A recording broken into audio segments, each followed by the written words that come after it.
दोस्तों नमस्कार, मैं हिमांशु शर्मा आप सभी का पुनः हार्दिक हार्दिक अभिनंदन करता हूं। आज हम बात करेंगे काल सर्प दोष के विषय में या काल सर्प योग के विषय में। मैं इससे पहले योग और दोष के सीरीज में मांगलिक दोष के ऊपर एक कार्यक्रम बनाकर लेकर आया था। उस कार्यक्रम को मैं 4 अलग अलग भागों में लेकर आया था। मांगलिक दोष क्या है, कब अधिक प्रभावशील होंगे, कब कम प्रभावशील होंगे, उसके उपाय क्या हैं।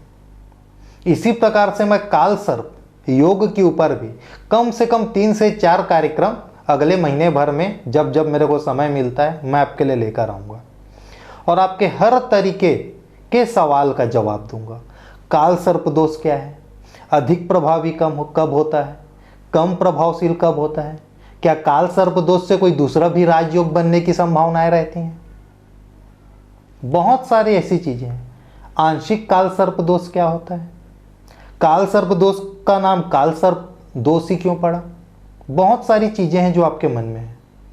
यकीन मानिए, आप मेरे यदि इस कार्यक्रम को देख रहे हैं तो मैं आपसे व्यक्तिगत रूप से निवेदन करता हूं कि मैं इस सीरीज में कम से कम 3 से 4 वीडियो लगातार लेकर आऊंगा। आप तीनों चारों वीडियो को एक साथ देखें। आपको काल सर्प योग के विषय में हर तरह की जानकारी मेरे इस कार्यक्रम से मिलेगी, शुरू से लेकर अंत तक। चलिए फिर आज के इस कार्यक्रम को हम प्रारंभ करते हैं। सबसे पहली बात, काल सर्प योग का नाम या काल सर्प दोष का नाम काल सर्प ही क्यों पड़ा। एक चीज हम सबसे पहले समझते हैं कि काल सर्प योग जो है वो राहु और केतु के मध्य जब सभी ग्रह आ जाते हैं तो उससे बनता है काल सर्प योग। मैं 2 मिनट के लिए मान लेता हूं कि किसी व्यक्ति की कुंडली में राहु देव यहां पर बैठे हुए हैं और केतु देव यहां पर बैठे हुए हैं। सभी ग्रह यदि इस तरफ आ जाएं या सभी ग्रह राहु और केतु के इस तरफ आ जाएं तो उससे बनता है काल सर्प योग। राहु और केतु के मध्य सभी ग्रह आ जाए, 1 2 3 4 5 6 7, बाकी जो 7 ग्रह हैं वो यहीं पर आकर बैठे हों, इससे बनता है काल सर्प योग। या सारे ग्रह इधर न होकर राहु केतु के ऊपर आ जाएं, इस तरफ आ जाएं, इससे भी बनता है काल सर्प योग। ये तो हो गई सबसे पहली बात कि भाई काल सर्प योग बनता कैसे है। दूसरी चीज, काल सर्प योग का नाम काल सर्प ही क्यों हुआ। असल में राहु और केतु के जो जन्म नक्षत्र है वह है क्रमशः भरणी और अश्लेषा। भरणी नक्षत्र के स्वामी हैं काल और अश्लेषा नक्षत्र के स्वामी हैं सर्प।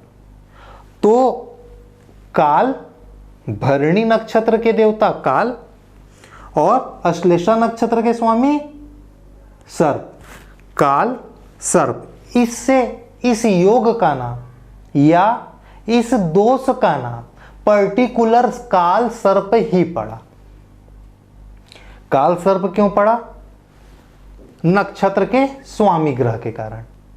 काल सर्प योग कब बनता है, जब सारे ग्रह राहु और केतु के एक एक्सिस में आ जाए, या तो इस तरफ आ जाए या इस तरफ आ जाए। 1 2 3 4 5 6 7, या तो सभी ग्रह राहु और केतु को छोड़कर जो 7 ग्रह बचे वो यहां हो, यहां यहां यहां यहां यहां या यहां, पहला तरीका। दूसरा तरीका, यहां हो यहां हो यहां हो यहां हो यहां यहां यहां, या तो इधर के 7 घर में बने या इधर के 7 घर में बने, इससे बनता है काल सर्प योग। तीसरा सवाल, काल सर्प योग सबसे अधिक प्रभावी कब होता है। सबसे पहले हम इसके समय का निर्धारण करते हैं। यदि राहु देव यहां है, सिर्फ 2 मिनट के लिए आप ये समझिए, यहां पर राहु देव है, यहां पर केतु देव है। जब राहु देव यहां होंगे, यहां होंगे, यहां यहां यहां यहां या यहां, इन जब 6 भाग में राहु देव होंगे, 7 भाव में, 1 2 3 4 5 6 7, इन 7 भाव में जब राहु देव होंगे तो यह पूर्वार्ध में ज़्यादा परेशान करता है। 0 से लेकर 30 वर्ष की आयु तक ज़्यादा परेशानी होती है काल सर्प योग से। और राहु देव यहाँ है और केतु देव यहाँ है, या राहु यहाँ के बजाय यहाँ यहाँ यहाँ यहाँ यहाँ है, तो उत्तरार्ध में ज़्यादा तकलीफ होता है। 30 वर्ष की आयु के बाद व्यक्ति को ज़्यादा उसका प्रभाव दिखाई देता है।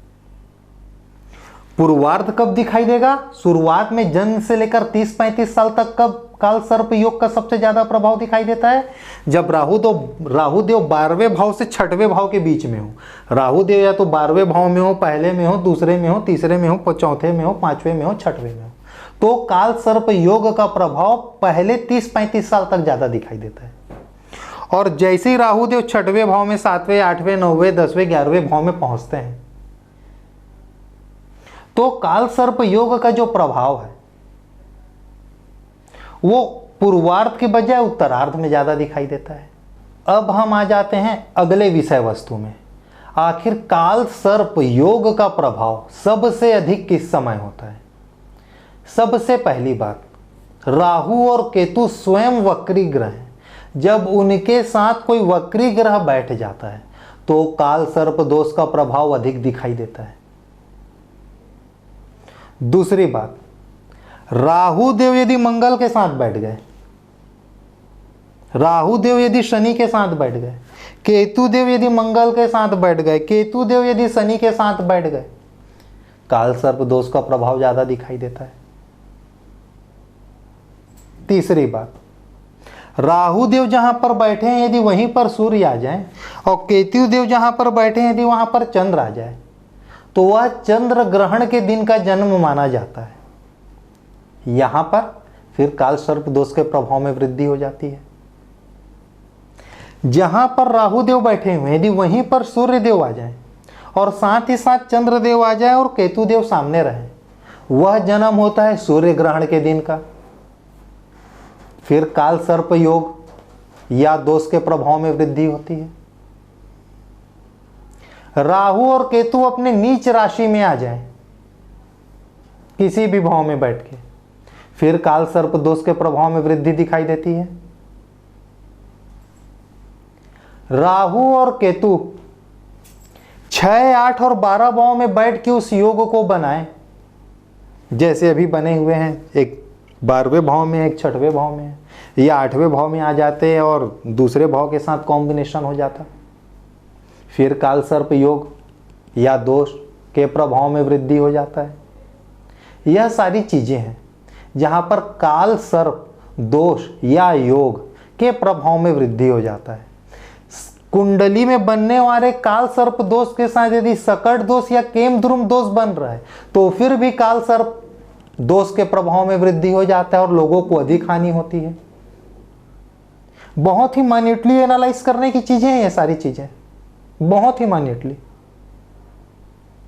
चलिए फिर अगले कार्यक्रम में मैं आपके सामने यह लेकर आऊंगा कि काल सर्प यदि दोष हमारी कुंडली में बन रहे हैं तो ऐसे कौन कौन से कुंडली में कॉम्बिनेशन यदि वह भी साथ में हो तो काल सर्प दोष का प्रभाव व्यक्ति के ऊपर कम दिखाई दे। चलिए फिर आज के कार्यक्रम को मैं यहीं पर समाप्त करता हूं। अब समय है टिप ऑफ द डे का। यदि आप किसी काम को बड़े पैमाने में करते हैं और आपको डर है कि आपके दुकान में शासकीय छापा पड़ सकता है, या चलिए आप कोई छोटा काम भी करते हैं, जंक डीलर का काम है, कबाड़ का काम, सीडी वालों का काम है, सीडी के यहाँ पायरेटेड सीडी की एक बहुत बड़ी दिक्कत बनी रहती है, फटाका दुकान का काम है, और आपको यह लगता है कि आपकी दुकान में कभी भी शासकीय बड़े अधिकारी आकर छापा मार सकते हैं, यदि आपके मन में इस चीज का भय रहता है तो आप अपनी दुकान में, अपने ऑफिस में, अपने प्रतिष्ठान में किसी ब्राह्मण को बुलाकर विधिवत सूर्य यंत्र की अवश्य स्थापना कराएं। अन्य देवी देवताओं को जहां पर रखे हैं उन्हीं के बगल में उन्हें भी स्थान देवें, और प्रतिदिन जैसे आप दूसरे भगवान को दूर से स्नान कराते होगे, अपने दुकान में धूप दीप दिखाते होगे, वैसे ही सूर्य यंत्र को भी प्रतिदिन आपको धूप दीप दिखाना है, उनके ऊपर फूल चढ़ाना है, दूर से ही सही स्नान कराना है। लेकिन इस कार्य को आपको नियमित करना है। यकीन मानिए जो शासकीय अधिकारियों से किसी भी प्रकार का आपके मन में जो डर है वह धीरे धीरे कम हो जाएगा और आपकी दुकान में छापा पड़ने का डर बहुत हद तक कम हो जाएगा। चलिए फिर आज के लिए इजाज़त दें, अगले कार्यक्रम में फिर एक नए विषय के साथ मैं आऊँगा। नमस्कार।